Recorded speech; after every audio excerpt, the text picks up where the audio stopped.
Hi guys, মই আপোনালোকলৈ আৰু এটা নতুন ভিডিঅ' আকৌ লৈ আনিলোঁ আৰু আজিৰ ভিডিঅ'টো এটা স্পেচিয়েল বুলি ভাবি লওক। আৰু আজিৰ ভিডিঅ'টো কিহৰ ওপৰত হ'ব গৈ আছে আপোনালোকক মই দেখাই আছোঁ। ভিডিঅ'টো আজি ষ্টাৰ্ট দিছোঁ মই ঘৰৰ আগফালৰ এই চৌহদটোৰ পৰা, দেখিছেই নহয়। আৰু এয়া হৈছে সন্ধিয়া সময় আৰু আজি সন্ধিয়া সময়তে ভিডিঅ'টো ষ্টাৰ্ট কৰি দিছোঁ। আৰু আজি ভিডিঅ'টো স্পেচিয়েল হ'বলৈ যোৱা কাৰণটো হৈছে এয়া এফালে দেখিছেই নহয়, আজি বনাম পৰ্ক। আৰু পৰ্ক ৰেচিপিটো মই কেনেদৰে বনাওঁ আপোনালোকক ভাবিলোঁ তাকে দেখাওঁ।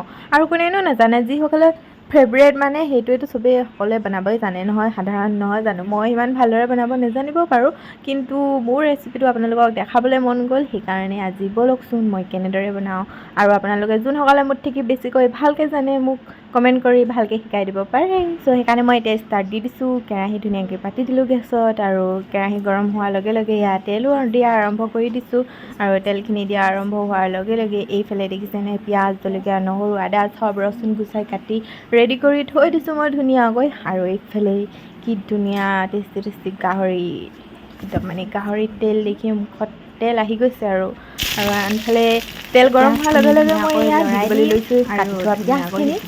অলপ ৰঙা ৰঙা হোৱাৰ লগে লগে ইয়াত দি দিম ধুনীয়াকৈ নহৰু আদা পেষ্ট, জলকীয়া, আৰু ধুনীয়াকৈ লৰাই হোৱাৰ পিছত মাংসটো দি অলপ সিজিবলৈ দিম। চাই গৈ থাককচোন কেনেদৰে মই বনাই আছোঁ।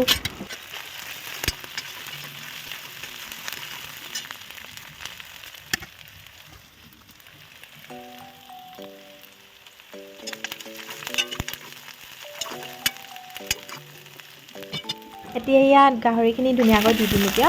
আৰু গাহৰি দিয়াৰ পিছত নিমখ হালধি যি যি আছে মছলা পাতি চব দি যাম। আৰু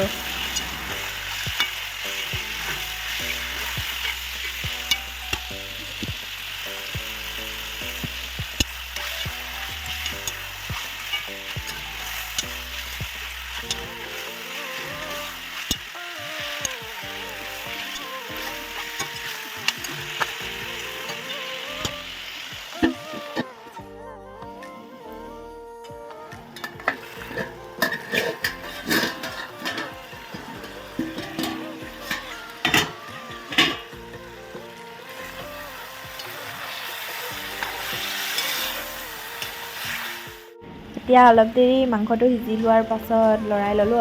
লৰাই এটাইপিনে মছলা দিবলৈ লৈছোঁ। প্ৰথম দিবলৈ লৈছোঁ মিট মছলা অলপ দি দিওঁ, তেতিয়া সোৱাদটো বেছি ধুনীয়া হ'ব। আৰু তাৰপিছত দিম জিৰা, ধনিয়া, ৰেড চিলি যি আৰু দিব পাৰে মাংসত চব দি দিম আজি মছলা। পেট গৰ্ব কৰিলেও কৰিব আৰু খোৱাবোৰৰ দেই। মই বনালে পিছে অৱস্থাটো সেনেকুৱা হ'ব যেনেই লাগিছে দেখাত, কিন্তু চাওঁচোন কেনেকুৱা হয়। ব'লক আপোনালোকেও চাই গৈ থাকক।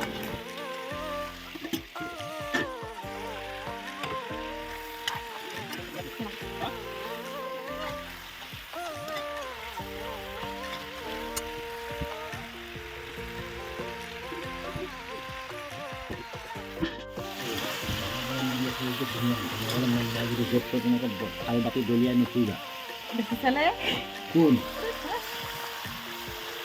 ৰেচিপি বনাইছোঁ আকৌ মই। ৰেড চিলি সৰহকৈ দিলে পেট পুৰিব, সেইকাৰণে মই ৰেড চিলিটো ইমান নাই দিয়া।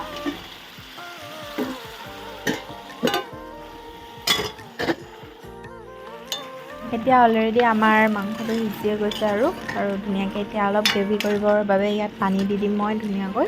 আৰু পানী দি উতলালেই আৰু মাংস আমাৰ ৰেডি হৈ যাব।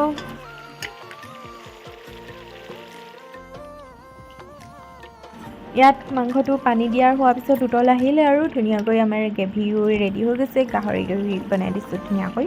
আৰু দেখি বাৰু কাৰ লোভ লাগি গৈছে ক'বচোন দেই। বনাই মানে পূৰা ভাগৰি জগৰি গৈছোঁ। ইয়াৰ তাৰপিছত আহিলে এয়া মাছো আছিলে, মাছকেইডোখৰো ফ্ৰাই কৰি দিওঁ ধুনীয়াকৈ। আৰু মাছকেইডোখৰ হোৱাৰ পিছতে আমাৰ খাব হ'ব আৰু ধুনীয়াকৈ।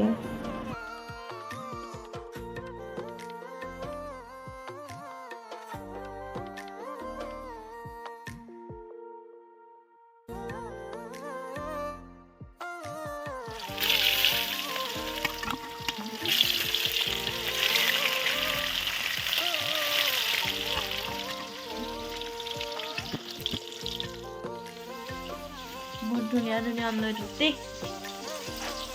তো আজিৰ ভিডিঅ'টো ভাবিছোঁ ইমানতে সামৰি নিম আৰু ইমানকে দেখাবলৈ ভিডিঅ'কন কৰিলোঁ আৰু মোৰ পৰ্ক ৰেচিপিটো কেনেকুৱা লাগিলে আপোনালোকে কমেণ্ট এটা কৰি জনাই থৈ যাব আৰু ভিডিঅ'টো ভাবিছোঁ ইমানতে সামৰি নিম আৰু এটা নতুন ভিডিঅ' লৈ আহিম আকৌ আপোনালোকৰ মাজলৈ আৰু আমাৰ ভাত পাতিবৰ সময় হৈ গৈছে আৰু ভাত পাতি খাই আহোঁ আৰু ভিডিঅ'টো আজি ইমানলৈকে আছিলে ইমানলৈকে চোৱাৰ বাবে অশেষ ধন্যবাদ। আজিলৈ বাই বাই।